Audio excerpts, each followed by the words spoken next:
Novel سفر خاک writer رشک فلک قسط نمبر 1۔ یہ ایک فرضی ناول ہے جس میں مختلف کردار ہیں اور ہر انسان اپنی زندگی کے دکھوں کو جی رہا ہے۔ ہر انسان کی زندگی کے حالات اور واقعات مختلف ہوتے ہیں، لیکن انسان ان سے لڑ کر ہی اللہ کو پاتا ہے۔ ہر انسان نے اپنے رب تک پہنچنے کے لیے مشکلات کا سامنا کرنا ہوتا ہے۔ یہ بھی ایک ایسی ہی کہانی ہے، بس فرق یہ ہے کوئی زندگی سے سیکھ کر رب کو پا لیتا ہے اور کچھ گمراہی میں چلا جاتا ہے۔ نہ جانے اسے میں یاد آتی بھی ہوں یا نہیں، وہ کب سے صحن میں بیٹھی آسمان کو دیکھتے ہوئے اسے سوچ رہی تھی، کیا وہ مجھے یاد کرتا ہوگا؟ نہ جانے وہ کیسا ہوگا، اپنا خیال بھی رکھتا ہوگا یا نہیں۔ ایک ہاتھ گھٹنے پہ رکھے دوسرا گال پہ رکھے سوچوں میں مگن تھی۔ میں بھی کتنی عجیب ہوں، اس کو سوچ رہی ہوں۔ ہلکے سے سر پہ ہاتھ مار کر سر جھٹک کر خود سے بولی، یا لوگ نہ جانے کیا کیا کرتے ہیں، ایک میری زندگی ہے عجیب سے عجیب ہوتی جا رہی ہے۔ وہ اب اپنی زندگی کو سوچ رہی تھی۔ لوگ گھر میں رہ کر خوش رہتے ہیں، ایک میں ہوں جو یہاں سے کہیں دور جانا چاہتی ہوں۔ مجھے سمجھ نہیں آتا کہ میں کیا چاہتی ہوں۔ خود کو سوچنے میں مگن تھی کہ اچانک اسے آوازیں آنا شروع ہو گئی۔ ان آوازوں کو سن کر ایک ٹھنڈی آہ بھر کر تعصب سے آسمان کی طرف دیکھا اور سر جھٹک کر کھڑی ہوئی۔ ابھی کھڑی ہی ہوئی تھی کہ ایک دم جھٹکے سے باہر کا دروازہ کھلا اور ایک 45 سالہ آدمی جو کہ جسامت سے کمزور ہی لگ رہا تھا، ڈولتا ہوا اندر اور اونچی آواز میں گالیاں دے رہا تھا۔ اسے اس طرح دیکھ کر لڑکی کے چہرے کے تاثرات بدلے اور یکدم اس کی آنکھوں سے غصہ جھلکنے لگا۔ اسے گھورتے ہوئے وہ اندر کی طرف بڑھ گئی۔ آج وہ اپنی زندگی میں ایک کامیاب بزنس مین تھا جس کی آدھی دنیا دیوانی تھی۔ اس کا برانڈ تھا، بلکہ نہیں، وہ خود ایک برانڈ تھا۔ اس کی پرفیوم کی بہت ڈیمانڈ تھی، لوگ اس کی پرفیومز کو دور دور سے لینے آتے تھے۔ سب جلدی کرو، بوس آنے والے ہیں، یہ نہ ہو وہ آئے اور کام پورا نہ ہو اور وہ غصہ کر جائے۔ ایک آدمی جس نے وائٹ شرٹ اور بلیک جینز پہنی تھی، وہ جلدی جلدی کمپیوٹر پہ کچھ ٹائپ کر رہا تھا۔ آفس میں اس وقت سب کمپیوٹرز کی ٹائپنگ کی آواز گونج رہی تھی۔ ابھی وہ کام کر ہی رہے تھے کہ انہیں گاڑی رکنے کی آواز آئی، جس کا مطلب تھا کہ ان کے بوس آ چکے۔ اس کو محسوس کر کے سب کے ہاتھ تیزی سے چلنے لگے۔ ماما مجھے بچا لے، وہ مجھے مار دے گی ماما پلیز۔ ایک لڑکی بیڈ پہ لیٹی ایک بوڑھی عورت سے لپٹ کر پھوٹ پھوٹ کر روتے ہوئے کہہ رہی تھی، بس میرا بچہ، کیا ہو گیا ہے آپ کو؟ وہ اور تیزی سے گزرتے ہوئے اپنے آنسو صاف کرتے ہوئے اس لڑکی کا چہرہ چوم کر بولی، ماما آپ نہیں جانتی، وہ آتی ہے میرے پاس، مجھے کہتی ہے اگر میں نہ مری تو وہ مجھے مار دے گی۔ لڑکی چلاتے ہوئے اس عورت میں خود کو چھپاتے ہوئے بولی، بیٹا جہاں کوئی نہیں ہے آپ دیکھو تو، آپ کو کوئی نظر آ رہا ہے کیا؟ عورت روتے ہوئے اسے سنبھالنے لگی۔ کچھ دیر بعد وہ روتا وجود ساکت ہو چکا تھا، جس کا مطلب تھا اس پہ دوائی اثر کرنا شروع ہو چکی ہے۔ اور اس کو ایسے ساکت دیکھ کر آنکھوں نمی لیے دیکھتی رہ گئی۔ یہ ان کی بچی تو نہ تھی جس کے کہہ کے ختم نہیں ہوتے تھے۔ ضلع باہر مت آنا بیٹا، تم جانتی ہو جنت اپنی بیٹی کو تنبیہ کرتے ہوئے بولی، ماما میں نے باہر آ کر کیا کرنا ہے؟ ضلع سر جھٹکتے ہوئے بولے۔ جنت نے تعصب سے بیٹی کو دیکھا اور باہر کی طرف دروازہ بند کرتے ہوئے بڑھ گئی۔ ابھی وہ ہینڈ فری لگانے ہی لگی تھی کہ اچانک اس کے کانوں میں گالیوں اور لڑائی کی آواز گونجنے لگی۔ پہلے اس کا دل کیا باہر جا کے دیکھے، پھر اس نے سر جھٹکا اور ہینڈ فری لگا کر سیڈ سانگ لگایا۔ وہ جانتی یہ ہینڈ فری اب صبح ہی اترے گی، اس لیے گانا سنتے اس کی آنکھوں سے آنسو گرنے لگے۔ ابھی سب کے ہاتھ تیزی سے چل رہے تھے کہ کوئی اندر داخل ہوا جس نے بلیک شرٹ اور بلیک جینز اوپر مسٹر جیکٹ پہن رکھی تھی اور تیزی سے اپنے آفس کی بڑا آفس میں پہنتے ہی اس نے اپنے پی اے کو کال پہ اندر آنے کا حکم دیا۔ پی اے اجازت لے کے اندر داخل ہوا اور اپنے بوس کو دیکھنے لگا جن کے پاس سب تھا سوائے سکون کے، ان کو دلی سکون میسر نہ تھا۔ نفاست سیٹ کے بال ہلکی سرخ ہوتی کالی آنکھیں جو سفید رنگت پہ جچ رہی تھی اور پن شرٹ میں چمچماتے شوز پہنے وہ خوبصورتی کی مثال لگ رہا تھا۔ اپنے پیچھے کسی کی موجودگی کو محسوس کر کے اس شخص نے پلٹ کر اس کی طرف دیکھا، جو اس کے دیکھنے پہ پی آئی نے فور سے گڑبڑا کر نظریں جھکائی اور پھر پلکیں اٹھا کر دیکھا، ہمارے پروجیکٹ کا کتنا کام رہ گیا ہے، تم جانتے ہو کتنا کم وقت رہ گیا ہے؟ وہ شخص چلتے ہوئے کرسی کی طرف بڑھا اور پھر اسے دیکھ کر پوچھنے لگا، جی بہت زیادہ کام ہو گیا ہے، تھوڑا رہ گیا ہے۔ پی اے جلدی سے فائل اس کی طرف بڑھا کر بولا، اوگے ایڈورٹیزمنٹ کا کام کہاں تک پہنچا؟ سب سے بڑی بلڈنگ، یہ ہمارا بینر ہونا چاہیے تاکہ لوگ دیکھیں اور امپریس ہو اور ہمارا پروڈکٹ لیں۔ فائل کو دیکھتے ہوئے وہ مصروف انداز میں بول رہا تھا کہ ایک دم اس نے پلکیں اٹھا کر اسے دیکھا جو اسے ہی دیکھ رہا تھا۔ اسے اس طرح خود کو دیکھتے پا کر ایک آئی برو اٹھا کر اس نے اس کی طرف دیکھا۔ اس کے اس طرح دیکھنے پہ پی اے گڑبڑایا، بوس کوئی غلطی ہو گئی ہے کیا؟ اور اٹکتے ہوئے بولا، نہیں پہلی بار کوئی غلطی نہیں ہے، یہ دیکھ رہا ہوں کہ تمہاری طبیعت تو ٹھیک ہے۔ اس کی بات سن کر پی اے نے جلدی سے سانس لی اور سر مسکراتے ہوئے سر کھجایا کہ اس کی تعریف ہوئی ہے یا بےعزتی۔ اس کو ایسے دیکھ کر اس شخص کے چہرے پہ مسکراہٹ پھیل گئی اور مسکراتے ہوئے پی اے کی طرف دیکھا۔ اس کو مسکراتے دیکھ کر پی اے نے اس کے ہمیشہ مسکراتے رہنے کی دعا کی، جبکہ وہ جانتا تھا یہ ممکن نہیں ہے۔ اچھا کام کیا ہے، اگلے ہفتے ہم پروجیکٹ کو لانچ کر رہے ہیں، اس کی تیاریاں ہونی چاہیے۔ پی اے فائل کی طرف بڑھاتے ہوئے نرمی سے بولا۔ Okay sir. پی اے نے مسکراتے ہوئے فائل پکڑی اور باہر کی طرف بڑھ گیا، جبکہ اس شخص نے آنکھوں کو بند کیا اور کرسی پہ گرنے کے انداز میں بیٹھ گیا۔ دیکھو تم خود کو مار لو، اگر تم نہیں مارو گی تو میں جیسے ماروں گی تم برداشت نہیں کر پاؤ گی، نہیں تو تم میرے ساتھ ایسا نہیں کر سکتی۔ وہ لڑکی روتے ہوئے چلا کر بولی، ٹھیک ہے پھر مرنے کے لیے تیار ہو جاؤ، کیونکہ تم یہ بھی جانتی ہو اگر میں نے تمہیں مار بھی دیا تو تمہیں کوئی پوچھے گا نہیں، دور تم میرے پاس مت آؤ پلیز۔ وہ لڑکی ہاتھ جوڑتے ہوئے ہچکچاتے ہوئے بولی، میری جان، میرا کہا مان لو، یہ دنیا تمہیں کیا دے سکتی ہے۔ یہ کہتے ہی وہ آگے بڑھنے لگی اور اپنے ہتھیار سے اس پر وار کرنے لگی۔ ابھی وہ چلا ہی رہی تھی کہ جھٹکے سے دروازہ کھلا اور اندھیرا دور ہو گیا اور کوئی عورت تیزی سے اندر داخل ہوئی، پھر اس کو گلے لگایا اور اس کے ساتھ ہی لڑکی کی چیخیں بلند ہوئی اور وہ روتے ہوئے پھر سے وہی جملہ دہرانے لگی جو وہ دہرایا کرتی تھی، جبکہ عورت اپنے آنسو صاف کرتے ہوئے اس کو سنبھالنے کی کوشش کرنے لگی۔ ماما کب تک کر ایسا چلے گا؟ ضلع روتے ہوئے اپنی ماں سے پوچھ رہی تھی۔ بس میرا بچہ صبر کرو، اللہ ہے نا بہتر کرے گا، جنت اسے پیار کرتے ہوئے بولی۔ اللہ کب کرے گا، اتنے سال ہو گئے، آخر کب تک ہم یہ سب دیکھیں گے؟ تیزی سے آنکھوں کو صاف کرتے ضلع چلا کر بولی، بس بیٹا صبر کرو، اللہ بہت رحیم ہے، وہ کبھی اپنے بندے کو تکلیف میں نہیں دیکھتا، جنت سمجھاتے ہوئے بولی۔ تو اس کو ہماری تکلیف کیوں نظر نہیں آتی؟ کیا ہم اس کے بندے نہیں؟ تاہم اس سے محبت نہیں ہے؟ ضلع دکھ سے ان کی طرف دیکھ کر بولی، بیٹا ایسے نہیں کہتے، وہ اللہ ہے نا، انسان کا امتحان لیتا ہے تاکہ دیکھ سکے اس کا بندہ اس پہ کتنا یقین کرتا ہے۔ جنت نرمی سے دونوں ہاتھوں میں اس کا چہرہ تھام کر بولی، اگر کتنا امتحان بچپن سے دیکھ رہی ہوں، کب تک یہ امتحان چلنا ہے؟ جب ہم قبر میں اتر جائیں گے تب۔ انتہائی دکھ سے جنت کی طرف دیکھ کر بولی، نہیں ہم تمہاری شادی کریں گے، تمہاری زندگی اچھی ہو جائے گی۔ جنت محبت سے اس کا ماتھا چوم کر بولی، آپ کو واقعی ہی لگتا ہے مرد اس قابل ہوتے ہیں کہ ایک عورت ان کے لیے اپنی عزت جان جہاں تک کہ اولاد اس پہ لٹا دے اور پھر اسی اولاد کے لیے ساری عمر گدوں کی طرح اس کلے سے بندھی رہے، جیسے ایک بھینس کو کوئی کلے سے باندھ دیتا ہے۔ ضلع آنکھوں میں آنسو لیے جنت کو دیکھتے ہوئے بولی، بیٹا ہر مرد ایک سا نہیں ہوتا، ہر کسی کی قیمت میں دکھ تھوڑی ہوتے ہیں۔ جنت اسے سمجھاتے ہوئے بولی، آپ نے بالکل ٹھیک کہا، لیکن ہر انسان کے دکھ الگ ہوتے ہیں، ہر کسی نے اپنے دکھ اور مشکلات کو جھیلنا ہی ہوتا ہے، لیکن اگر مرد برا نکل آئے تو عورت ساری زندگی کبھی اولاد کے لیے، کبھی ماں باپ کے لیے، تو کبھی کاش اور اگر میں الجھ کر قبر میں اتر جاتی ہے۔ نہیں تو تیرا کیا خیال ہے، ساری زندگی یہیں بیٹھی رہے گی؟ جنت اسے گھورتے ہوئے بولی، نہیں تو لیکن کیا اس انسان جیسا مرد نہیں چاہتی جو عزت کرنا جانتا ہو، جو دنیا میں کسی عزت دینا جانتا ہو، جو آپ کی خوشی کو برداشت نہ کر سکے، جو کبھی آپ کو تیار دیکھ لے جب کہیں چلے جاؤ تو آپ کا کسی غیر کے ساتھ تعلق جوڑتے ہوئے شرم ہی محسوس نہ کرے، بلکہ چلا چلا کر آپ پر تہمتیں لگائے اور دنیا میں بدنام کرے۔ بس کرنا زیادہ سوچ، سوجا کب سے رو رہی ہے؟ جنت اسے نظر چاہتے ہوئے ٹپٹ کر بولی، جبکہ ضلع انہیں ایسے نظر چاہتے دیکھا تعصب سے انہیں دیکھ کر رہ گئی، کبھی تو وہ اپنے لیے کوئی قدم اٹھائے گی۔ سب جلدی جلدی چلو، ابھی بہت کام پڑا ہے، پی اے سب کو تیزی سے کام کرنے کا کہتے ہوئے بولا۔ اوکے باس۔ یہ کہتے ہی سب تیزی سے ہاتھ چلانے لگے، کام بہت زیادہ اور وقت بہت کم۔ یہ تیاریاں آج سے نہیں بلکہ ہفتہ سے چل رہی تھی، کل ان کے نئے برانڈ کی اوپننگ تھی، ہر کوئی اس ہفتے میں مصروف تھا، سب اپنی اپنی ذمہ داریاں پوری کرنے میں مگن تھے۔ سرمیائی کمین، پی اے نے دروازے پہ دستک دے کر پوچھا، لیکن اندر سے کوئی جواب نہ پا کر اس نے اندر جھانکا تو باس کو اس نے کھڑکی کے سامنے پایا۔ یہ صرف آج کی بات نہیں، وہ بہت ہی کم مسکراتا تھا، زیادہ تر سنجیدہ ہی ہوتا تھا۔ اسے ایسے کھڑے دیکھ کر اس نے تعصب سے اپنے باس کو دیکھا، کاش وہ اس کی مشکل حل کر سکتا، لیکن اس نے گہری سانس لی اور اندر کی طرف بڑھ گیا اور اس کے پیچھے کچھ قدم کے فاصلے پر کھڑا ہو کر اس نے کھڑکی میں دیکھا جہاں سورج غروب ہونے کو تھا۔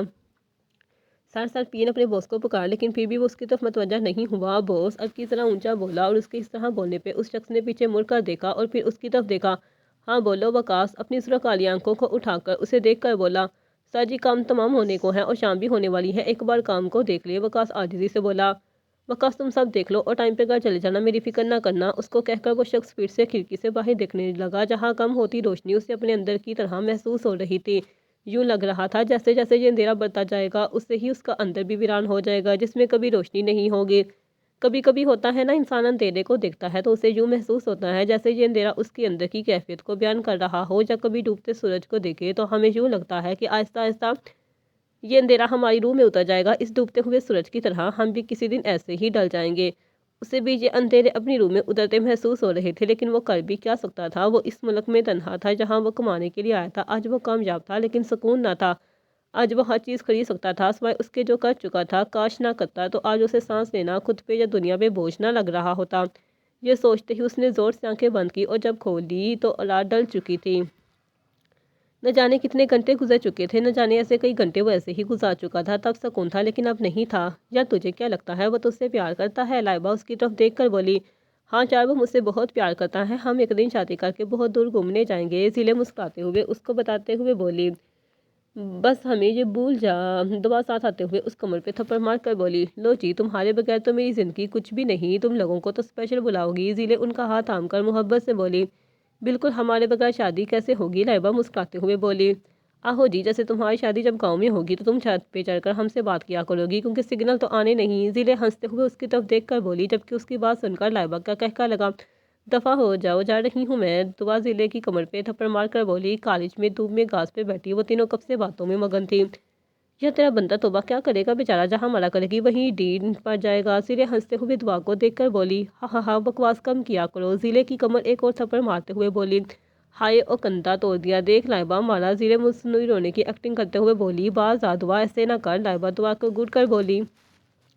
چلو یار میم عظمیٰ جا رہی ہے کلاس میں، جلدی چلو۔ میم کو دیکھ کر وہ جلدی سے کلاس کی طرف بھاگی۔ تم نے کیا سوچا ہے لڑکی؟ میں نے مرنے کے لیے تیار ہوں، نہیں کرو ورنہ، وہ روتے ہوئے اسے دیکھ کر بولی۔ تم خود کو مار لو۔ میں کیسے ہچکیوں سے روتے وہ چلاتے ہوئے بولی۔ دیکھو لڑکی تمہارے پاس وقت بہت کم ہے، پلیز مجھے چھوڑ دو، وہ روتے ہوئے ہاتھ جوڑ کر بولی۔ تمہاری زندگی میں ہے ہی کیا جو تم چاہتی ہو کہ چھوڑ دیا جائے؟ نہیں خودکشی حرام ہے، سر کو نفی میں ہلاتے ہوئے وہ چلائی۔ اس کا کیا جس نے تمہیں مار دیا اس کو کچھ نہیں کہو گے تم؟ بس کرو پلیز، وہ روتے ہوئے چلائی جا رہی تھی کہ اچانک دروازہ کھلا اور ایک اور اندر آئی اور اس کو گلے لگا کر ڈاکٹر کو انجیکشن لگانے کا کہا اور ساتھ ساتھ اس پہ آ کر کرسی پر کر پھونکنے لگی اور کچھ ہی دیر میں اس لڑکی کا جسم ساکت ہوا، ایک طرف کو لڑ گیا، اس پہ انجیکشن اثر کر چکا تھا۔ آج ہر کوئی مصروف تھا کیونکہ آج ان کی اوپننگ تھی، ہر کوئی اس برانڈ کا پرفیوم لینے کے لیے لائنوں میں کھڑا تھا اور وہ صرف اوپر ونڈو سے ان عجیب لوگوں کو دکھ رہا تھا۔ وہ وہاں شخص تھا جو اس پرفیوم کا راز جانتا تھا، اس کے نام کا بھی لوگ اس کے پرفیومز کو محبت کی خوشبو سمجھ کر اپنے عزیزوں کو گفٹ کرتے تھے، لیکن وہ ان کو روکنا چاہتا تھا، وہ بتانا چاہتا تھا کہ یہ اس کے درد کی خوشبو ہے، یہ اس کے حصے میں آئے ہجر کی خوشبو تھی، لیکن کوئی اس کو سمجھتا نہیں تھا۔ یہی سوچتے اس کی نظر اس بلڈنگ پہ گئی جہاں آج اس کے پرفیوم کا نام تھا۔ اس نام کو پڑھتے ہی اس نے تعصب سے اس لمبی لائن کو دیکھا جو خوشی خوشی اس پرفیوم کو لینے کے لیے خوش ہو رہے تھے۔ یہ فرینچ کا لفظ ہے جس کے معنی زخمی روح۔ اس نے یہ نام اپنے لیے رکھا تھا، جہاں تک کہ جتنے بھی پرفیوم اس نے بنائے تھے سب کے نام ایسے ہی تھے۔ لوگ اس کے برانڈ کی خوشبو کو پسند کرتے تھے جبکہ وہ انہیں کہنا چاہتا تھا جو اس کے غموں کی نشانیاں ہیں وہ ان کے لیے کیسے خوشیوں کی نشانیاں ہوں گی۔ کھڑکی میں کھڑا وہ اس وقت تک دیکھتا رہا جب تک وہ لائن ختم نہیں ہو گئی۔ وہ ان کے چہروں کو دیکھ رہا تھا کہ وہ کیسے خوش تھے، ان کے لیے کتنا آسان تھا خوش ہونا، ایک پرفیوم سے خوش ہو جاتے تھے یہ سوچے بنا، کیا پتا وہ منحوس ہو ان کے لیے، کیا پتا ان کے رشتے بھی پرفیوم بنانے والے کی طرح انہیں چھوڑ کر چلے جائیں۔ یہی سب سوچتے وہ ونڈو سے باہر دیکھنے میں مگن تھا کہ پیچھے سے کسی کے بلانے پہ چونکا علی۔ اس نے فوراً سے پیچھے مڑ کر دیکھا تو سامنے گلزیب کو دیکھ کر اس کے چہرے پہ مسکراہٹ پھیل گئی اور فوراً سے اس کی طرف بڑھا اور اسے گلے لگایا۔ کیسا ہے میرا یار؟ گلزیب نے اس کی پیٹھ کو تھپتھپا کر پوچھا۔ میں بالکل ٹھیک، تو سنا کیسا ہے؟ علی اس سے پیچھے ہوتے صوفے کی طرف بڑھتے ہوئے بولا۔ یہ الگ بات تھی کہ اتنی دیر کھڑے رہنے سے اس کی ٹانگوں کو چلنے میں مشکل پیش آ رہی تھی۔ میں تو ٹھیک ہوں، تو بھی ٹھیک ہو جا، کب تک ایسے رہے گا؟ گلزیب اس کی طرف دیکھ کر پریشانی سے بولا۔ یار وہ میرے ذہن سے نہیں نکلتی، میں کیا کروں؟ علی بے بسی سے سر پکڑ کر بولا۔ یار تو اسے چھوڑ چکا ہے تو مسئلہ کیا ہے؟ اتنے سالوں تو نے اسے مڑ کر بھی نہیں دیکھا، اب یار اسی بات کا تو دکھ ہے کہ مڑ کر نہیں دیکھا۔ میں غلط تھا کہ میں اسے چھوڑ سکتا ہوں، مجھے رات کو نیند نہیں آتی، ایسے لگتا ہے یہ دل بہت تکلیف میں ہے۔ علی رخ آنکھیں اٹھا کر اس کی طرف دیکھ کر بولا۔ یار اتنے سال ہو گئے ہیں، اس کی شادی بھی ہو چکی ہوگی، تو اس کی یادوں میں پاگل ہو رہا ہے، ایسا نہ کر خود کے ساتھ۔ یار مجھے ایسے لگتا ہے یہ وقت میں نے نہیں بلکہ مجھے وقت نے گزارا ہے، اتنی تکلیف سے اچھا تھا بندہ مر جائے۔ علی زمین کو گونجتے ہوئے بولا۔ اللہ نہ کرے، ایسے تو نہ دعا کیا اس کے لیے بھی اور اپنے لیے بھی۔ یار میں کیا کروں؟ مجھے ایسے لگتا ہے کہ اللہ کبھی معاف نہیں کرے گا، نہ جانے کیوں مجھے لگتا ہے مجھ سے کوئی بہت بڑا گناہ ہو چکا ہے۔ علی اس کی طرف دیکھ کر بولا۔ یار ایسے تو نہ بول۔ گلزیب اس کی بات سن کر ڈرا۔ تو مان نہ مان میں غلط نہیں ہوں، میرے دل کو قرار نہیں ہے، اسے بہت تکلیف ہے، اتنی کیسے لگتا ہے کبھی بھی پھٹ جائے گا، نہ کر یار۔ گلزیب نے فوراً سے اسے گلے لگایا۔ یار میں بے بس ہوں، چل اٹھ نماز پڑھ، تیرے بے سکون دل کو سکون آئے۔ نہ جانے کیوں گلزیب اس کی باتیں سن کر واقعی ہی ڈر گیا تھا۔ اس نے دل میں دعا کی، اللہ کرے ایسا نہ ہو، لیکن قسمت اس کی دعا سن کر نمی سے مسکرائی تھی۔ دیکھو مجھ سے دور رہو پلیز، نہیں تم نے آخری موقع گوا دیا ہے لڑکی، اب تمہیں مرنا ہے۔ مجھے کچھ وقت تو دو پلیز، کتنا آخری بار ہے، مجھے کچھ ہفتوں کی مہلت دے دو پلیز، ایک ہفتہ ہے بس، تم سوچ لو، تم خود نہ مری تو ہم تمہیں مار دیں گے۔ ایک ہفتہ یہ بہت کم ہے، دیکھو لڑکی جو کہہ رہی ہیں صحیح کہہ رہی ہیں۔